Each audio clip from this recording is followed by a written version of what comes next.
good morning, and thank you very much for the invite. So, Mr. Shabalala, Mr.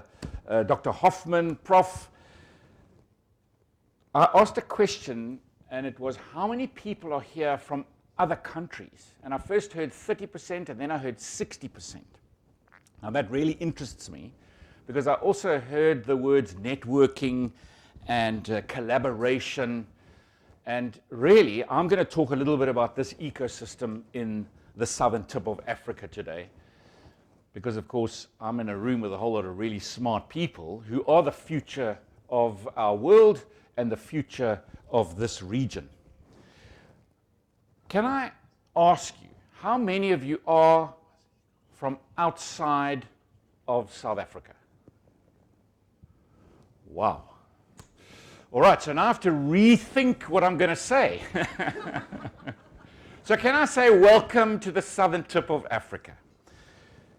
When I see so many people outside of South Africa, I've got to ask you, did any of you who've just raised your hands get the travel warning? I heard about the COVID warning, but you don't have to worry about that. But the travel warning. Did you hear about the travel warning? Anybody?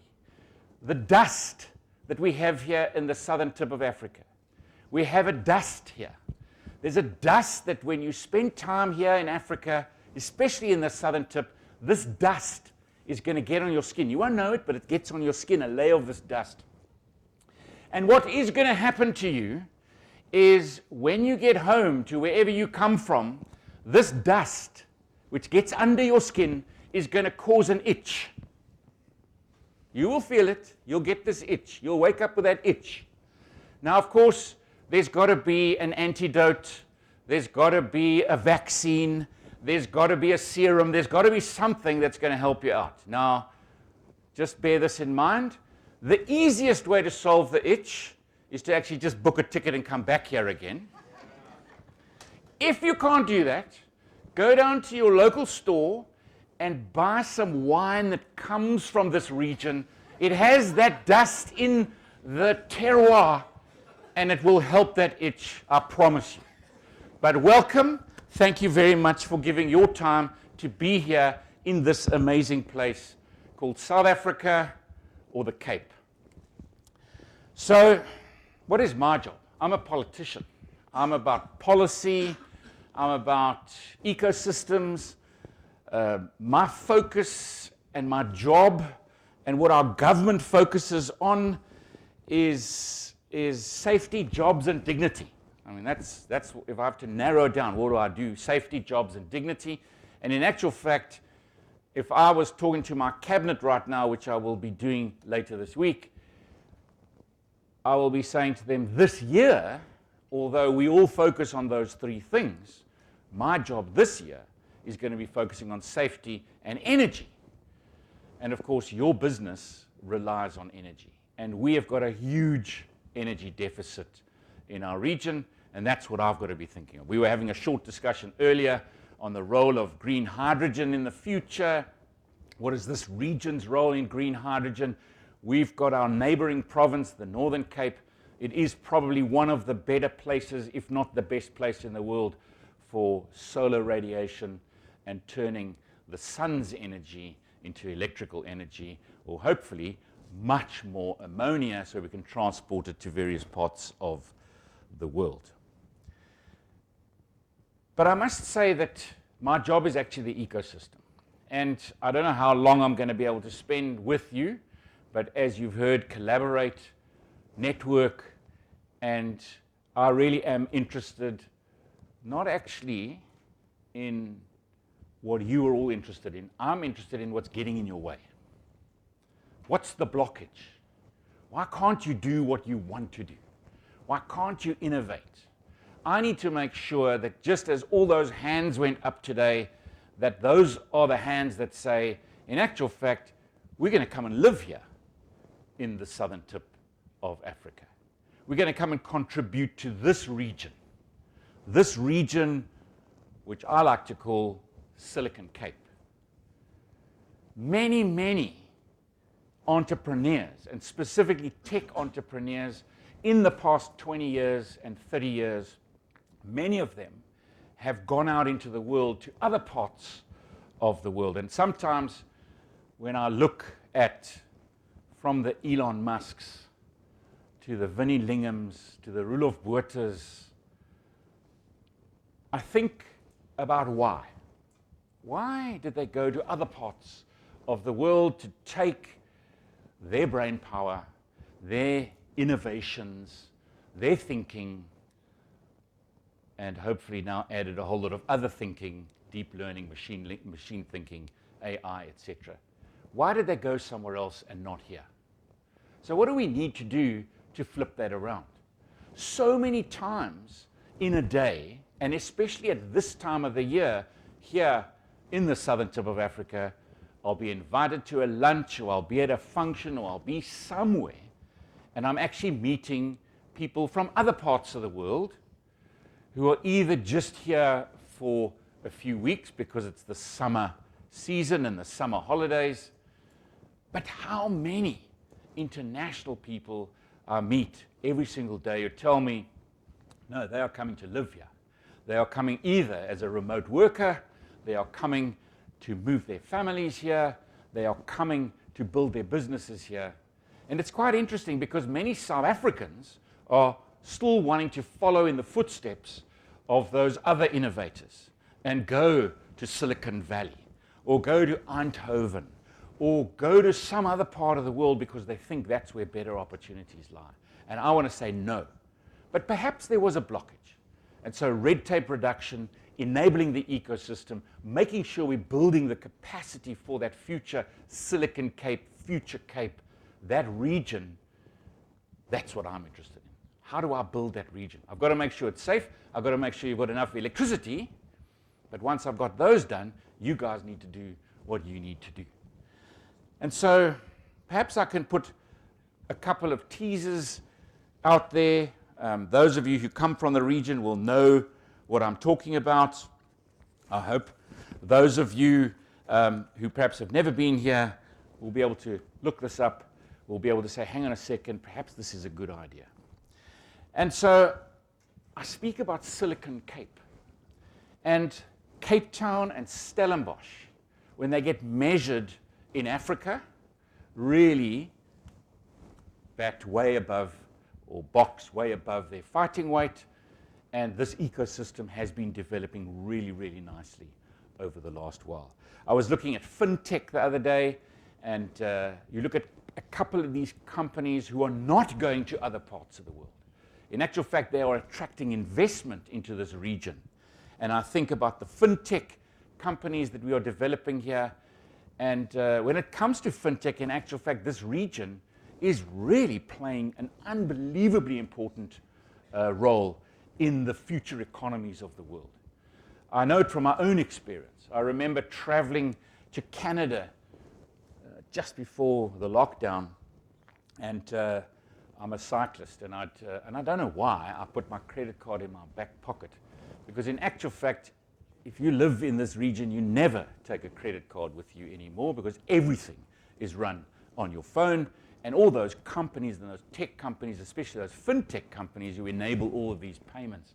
I ended up getting on an aeroplane, flying to Canada. I stopped at Schiphol Airport, and I actually walked into a shop, saw something that I wanted to buy, took out my wallet and realized that my credit card was in my cycle top.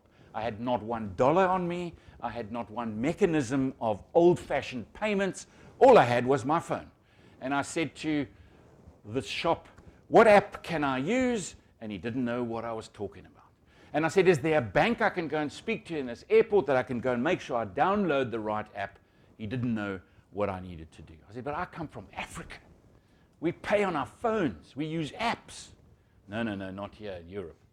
Then I went to Canada.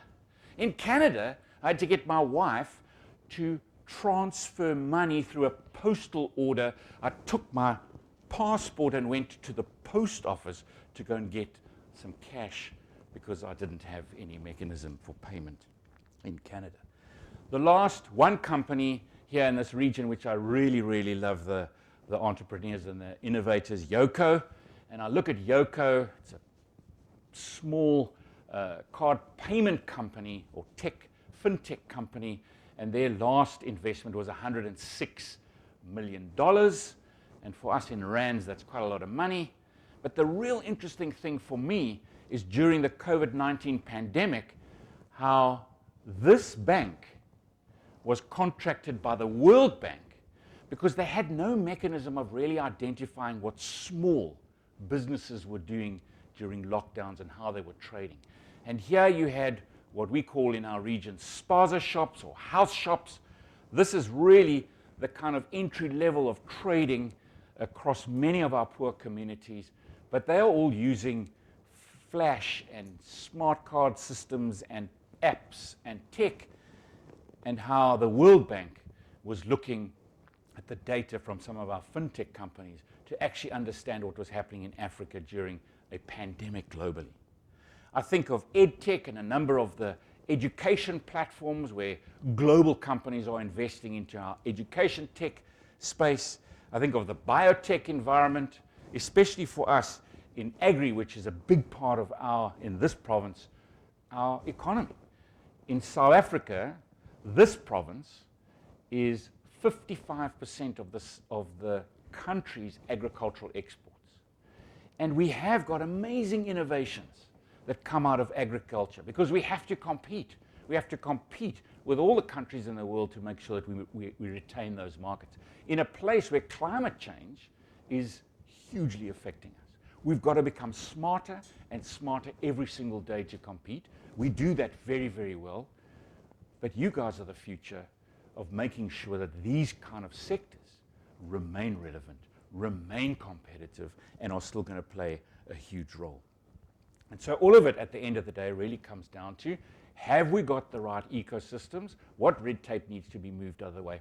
Or have we got the best skills or talent that we are producing here in this region? I'm going to give you some homework. I've always got to give people homework wherever I go to. But what do our talent pools look like? Because we've either got to be creating talent or we've got to be attracting talent. I think we've got an amazing place to attract talent. I speak to people all the time. I was speaking to a guy who has just moved here. He works remotely. He's a Dane, but he comes out of Berlin. He and his wife, they came here about 7 months ago for the first time in their life, and about 2 months ago they moved their 3 kids, and the 2 of them moved here to come and work remotely from the Cape. And I still remember, and the first time I met him was he came here for a birthday celebration, and I said, "You like cycling? I'll take you for a bike ride."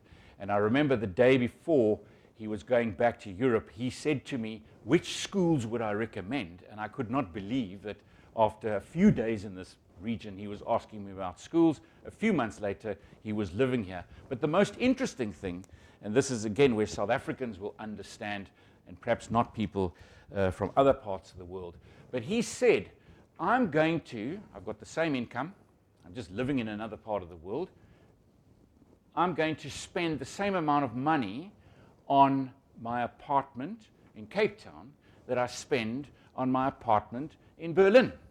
That's my budget. Well, he doesn't live in an apartment in Cape Town at the moment. He stays in the part of Cape Town. His neighbor is a guest house called Ellerman House. I can see some people are smiling over here. Ellerman House is kind of like the top end. If you want to know about the Monaco of Cape Town, you go to Clifton.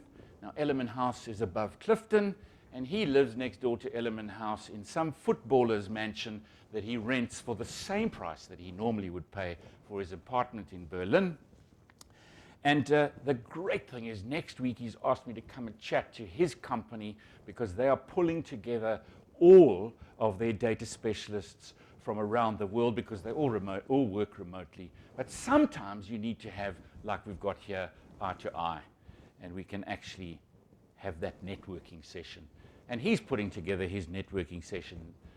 It's actually later this week, I think. And I've been asked to come and speak to some of these data scientists who are going to be coming here. I'm pretty certain that he's going to have far more face-to-face after this gathering of his business. But that's about the ecosystem. So I want to know about what gets in your way, what blocks. I also want to know, and here the homework I said is probably for all of you, but primarily for those of you who are South African. We have a big problem. I mean, my job is about understanding what the blockages are, understanding what the risks are, understanding where the problems are, and going in and trying to solve those issues. So for you, it could be a red tape issue, it could be a immigration issue, it could be whatever those issues are. Our big problem, and I think it's a global problem, but here it is a serious problem. Young people, unlike you, choosing maths at school level. I heard the most frightening rumor the other day that at our national government level, our Minister of Education is thinking of actually not making maths a compulsory subject. How are we going to build that future if we're going to lose those future mathematicians? Now, I don't know what that is. I myself was an entrepreneur before I became a politician, so I do see business ideas all the time, although I have made a policy decision that I'm not involved in any business at all. I don't own one share. But I remember going through something else that we're pretty good at is animation, and going through an animation factory, a company who produces film here in this region. And it is a factory. It's a factory of artists. And this company is called Triggerfish. They're based here, but they really are globally known for animation. And going through this factory, having a look at the storyboards, having a look at how the sound gets attached to that storyboard, having a look at how the designers and the artists design what's going to be happening. And I was walking through every stage of this animation film. And I got to a little room up in the roof of this building that they were operating in. And I was watching this guy doing something on a screen. And his job was to make sure that the 3D would not give you a headache while you were watching the film. So he was working out the average distance from the screen to the average viewer in a cinema, or the average viewer behind a screen with some 3D glasses. And he was working out how far out you could bring the 3D and how much it shrank back in. And because obviously doing that is creating the experience. But if you do it too much, or you flash too much or whatever, you're going to disrupt that person's thinking ability, and you will probably give that person a headache. But just watching what they were doing, and then every single time coming out of the visual of a hair raising up on a hyena and it jumping out of the screen, which of course in my mind would excite very young people, and then going back into the data behind making sure that that animation could take place, the maths behind it, and how much you had to put in behind. How do you make an overall film of the animation which attracts young minds and the actual machinery behind it? And how do we sell that to our young people? Or perhaps it's music, or perhaps it's something else. But if we are to make this future in our region, we've got to make sure that we're producing the mathematicians and the scientists and the thinking people who are going to be our future. That would be my challenge to you. How do you find ways to excite young people to the ecosystem and environment that you are all in today, sitting here today, as the future of our region? That would be my piece of homework for today. I would also like to say to probably the organizers and the people involved in our universities, your homework would be to enter this region into a competition. The smartest place in the world. Now, there are places that enter this competition every single year. Could be Silicon Valley, could be Eindhoven. I spoke about Eindhoven. We need to be in that competition. The ecosystem of Cape Town and Stellenbosch. Let's compete. We can come last the first time ever, but let's compete. Let's make sure we're setting ourselves those challenges. When you go to Eindhoven, I don't know if it's the same because I haven't been since lockdown, but when you go to Eindhoven, they have one measurement. How many patents were registered yesterday? What is that one measurement? What is that one thing that we could be measuring ourselves as in this ecosystem of machine learning and artificial intelligence, and making sure that we are measuring this ecosystem, competing against the rest of the world, making sure that we can play our part. I've spoken about fintech.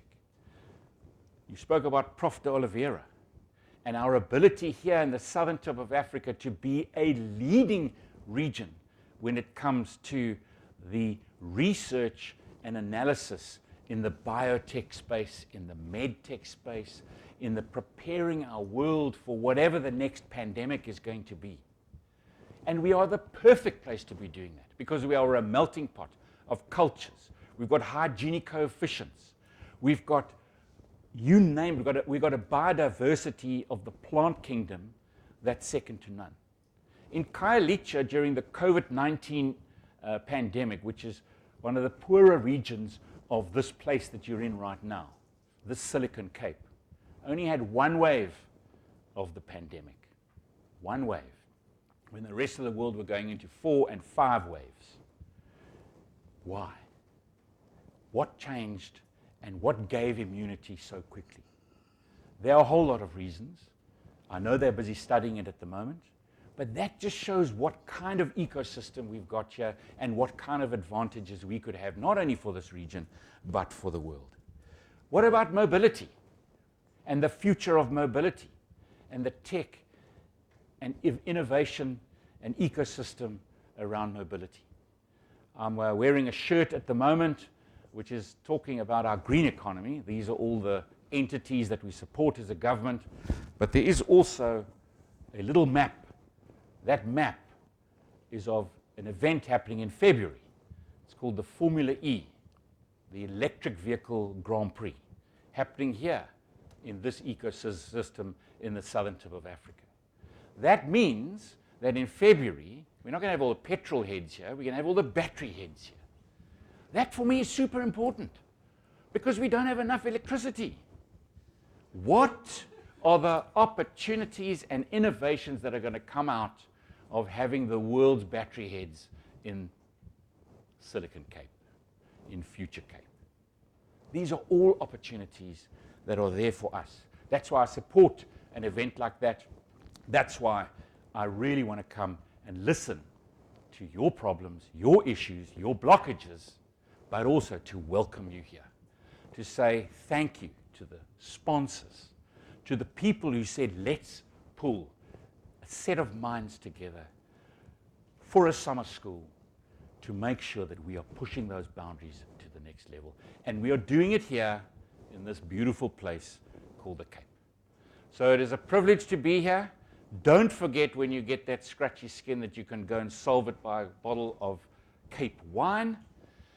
And I wish you all the very, very best in your deliberations in this summer school, but also, more importantly, the networking, the collaboration that's to come, and identifying what that single measurement is going to be in making sure that this region is recognized globally, that we know that innovation comes out of this region.